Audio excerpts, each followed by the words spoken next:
So today's video is to get you a little bit familiar with Phamerator. It's probably the next most used piece of software that you're going to be using this spring to help annotate and analyze genomes. And so what I'm going to do is run through fairly quickly on the things that you need to do. You, of course, have the annotation guide that will help you along the way. So you know how to get to this point, I'm sure. You've already probably done it. You go into VirtualBox and you launch the virtual machine for the C 2017.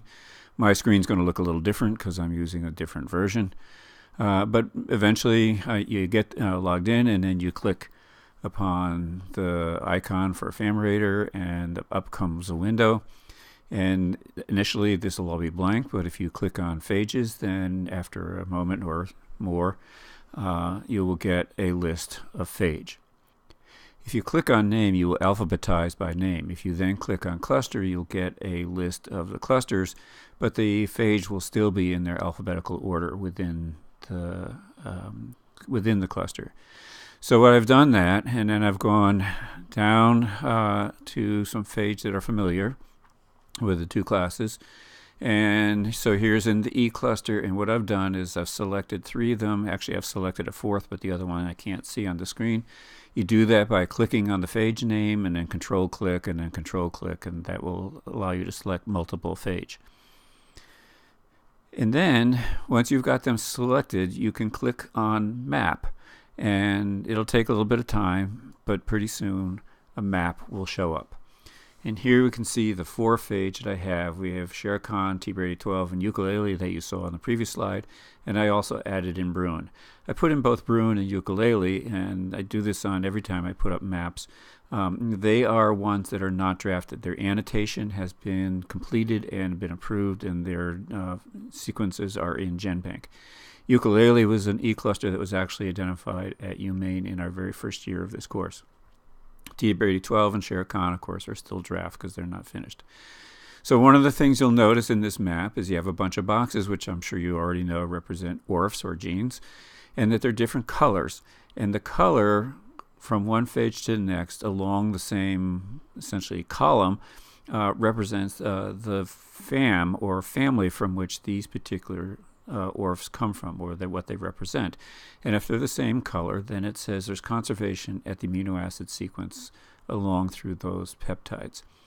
The color between the lines represents the conservation at the nucleotide sequence, and I'm going to give you another example in a moment, and which is, if you look along, I've got some additional colors here. Here, most of what you see is purple, and that's a good thing. You see a different color here. There's some red. There's some green in here. What it means is that the color between two phage represents the amount of sequence identity. And really, actually, what it represents is the E value, or probability. And so if it runs in a scale that goes from violet to red, the colors of the rainbow. And on the violet end, it's anything that has a E value of 0. And if it's red, it's got an E value of minus 0.04. So white means it's not related, although it actually means that it's something that's greater than minus 0.04, 10 to the minus 0.04. And so that, and in between are the other values. So red is the least related, followed by orange, followed by yellow, followed by green, followed by blue, followed by violet. So that gives you the scale of where we're going. So the other thing you can see from this map is that you have boxes above and boxes below, and that tells you that, in fact, the same thing that they do in DNA Master, which is the ones on the top are being transcribed left to right, the ones on the bottom are being transcribed right to left. And again, you can see the different colors representing relationships.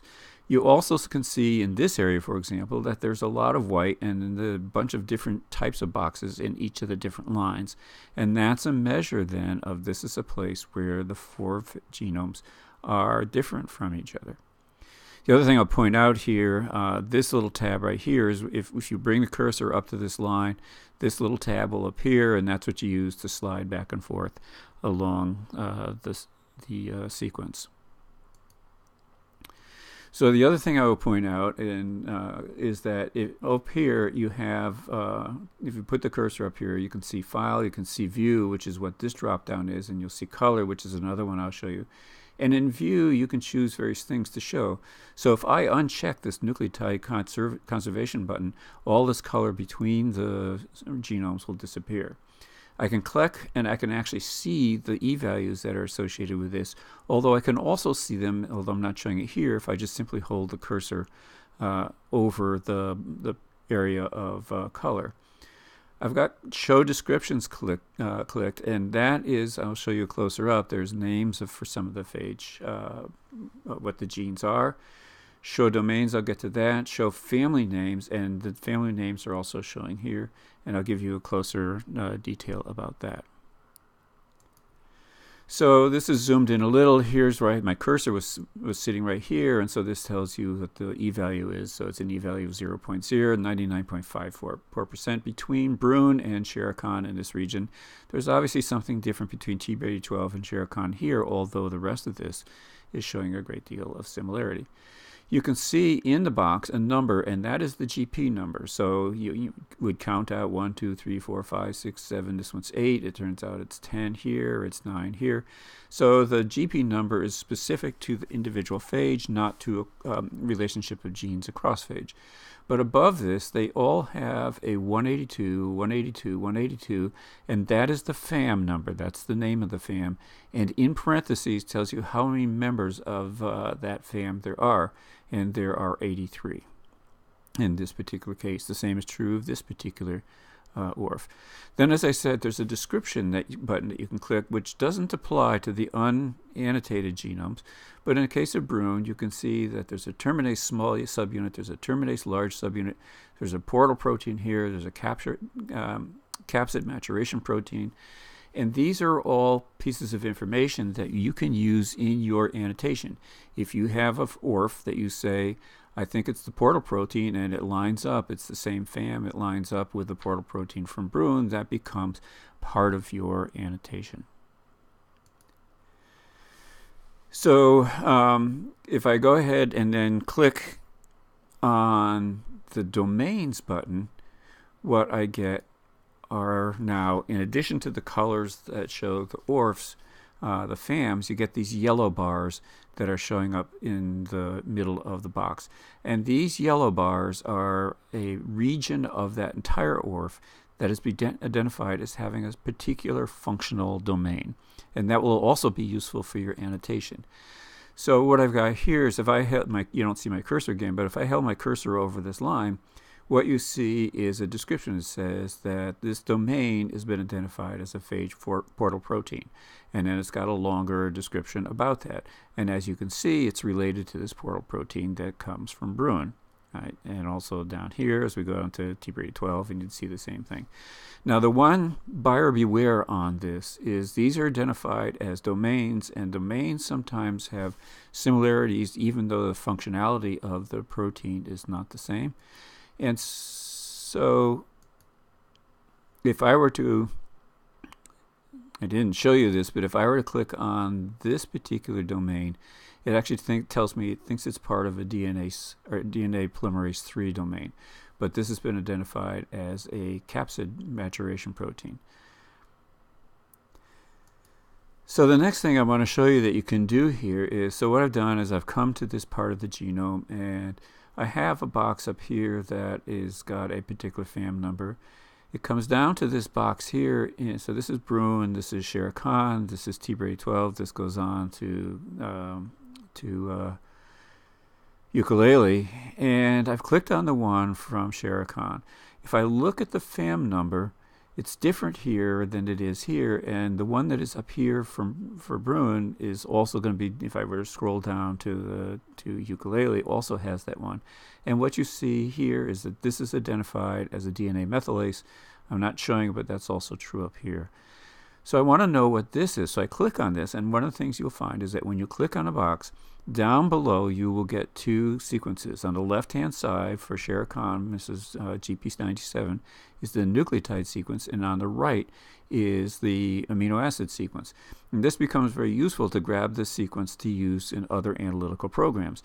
So what I've done is I've selected this entire box of amino acid sequence, I've copied it, I've gone to GenBank at NCBI and done a BLAST search, so I've pasted it into the BLAST. It's a protein search. Hit the BLAST button, and I let it run, and I get a window that says up here there's a functional domain that has been conserved. That window is adenosine methylase, or a methyltransferase is the superfamily. These are all the hits that it had, and if I were to look down here, you could see a bunch of phage names, and they're all described as having DNA methylase type activity. So that tells me then that this sequence, which is a different FAM than what we find in either Bruin or in ukulele, is nevertheless still a DNA methylase. Whether it methylates the same place or not, that's an open question. And interestingly, at the moment at least, it looks like TBRADY 12 doesn't have this at all.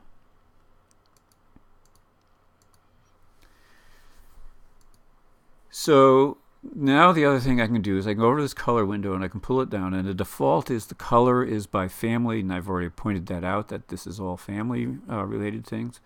If I were to click on some of these other boxes, then we will start to see other types of displays. And so if I were to click on cluster conservation, for example, I get a map that looks like this, where now you see all the boxes are yellow or green. Well, that's not always the case. There are actually two more colors that can show. So the color code is that if the box is red, it means that ORF is found in all members of a cluster and in no other clusters. So it turns out in the cluster E there aren't any that are like that, or at least in these 4 phage, there aren't any that are like that.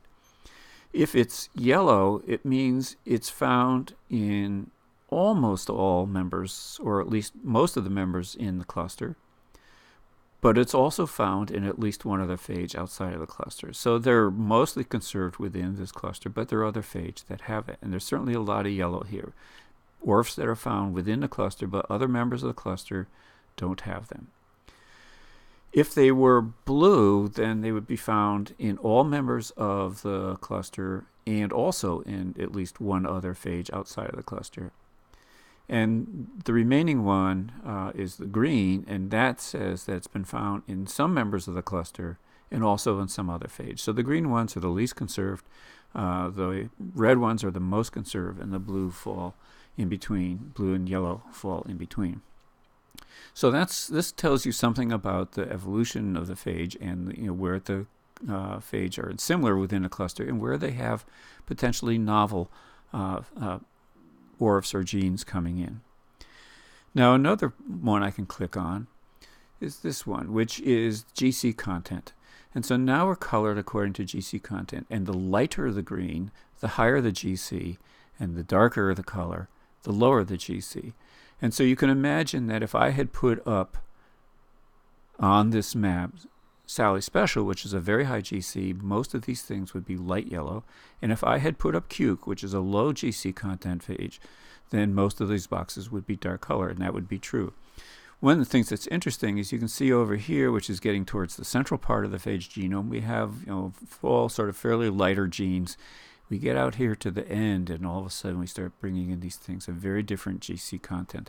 And that's not an unusual thing. There's a lot of sort of scrambling of ORFs out here at the very end.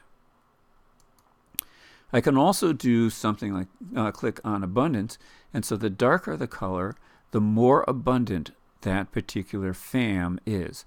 So we have some here that are very dark, we've got some here that are gray. So the gray ones are less abundant in terms of family numbers, or members of family, and the dark ones are very abundant. Interesting, in ukulele right down here we have a white one, and if you could see it, it gives you the FAM number, and it gives you a 1 in parentheses. So ukulele is the only phage that has this particular open reading frame.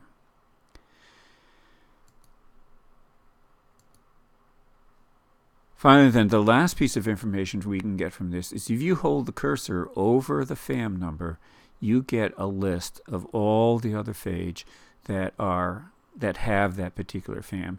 Now, if you let it sit there, then that box stays there, and if you could get out your computer, you can type in all of these names. It's a little bit inconvenient. You can sort of scan through here to see.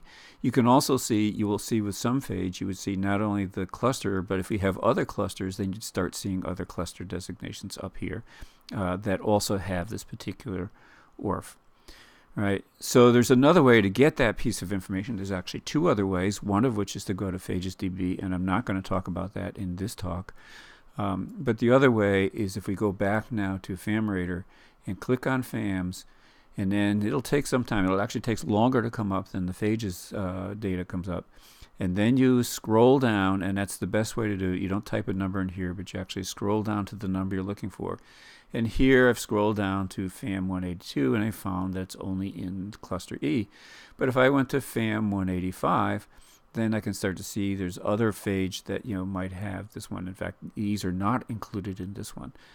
So that's another way of getting information. And again, if you look here at this one in the E cluster, it gives you the full list down here of phage that have that particular FAM.